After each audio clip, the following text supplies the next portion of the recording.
Jerusalem.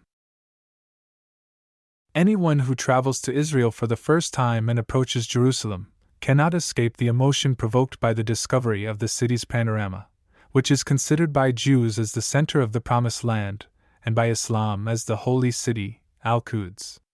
This city has existed since the beginning of the 2nd millennium BC, and its name is attested to in documents from that time as Urushalim, meaning foundation of Shalem, a deity of twilight.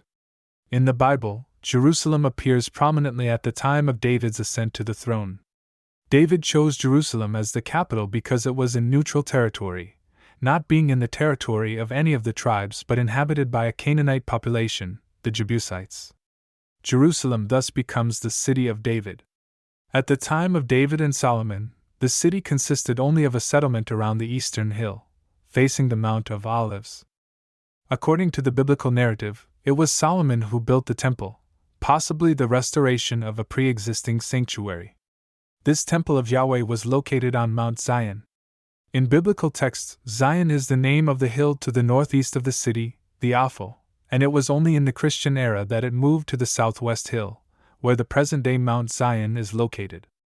In 701 BC, the Assyrians inflicted a crushing defeat on the kingdom of Judah, but abandoned the siege of Jerusalem.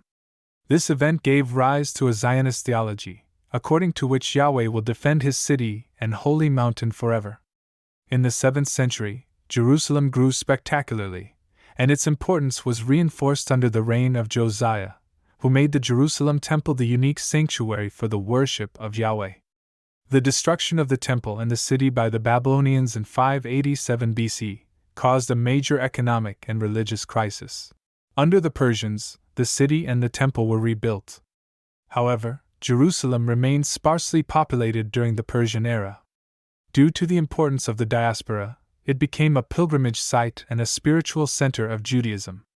The theology of Zion then took on eschatological traits, expressing the hope that at the end of time, all peoples will go to Jerusalem, and the temple will become a house of prayer for all peoples.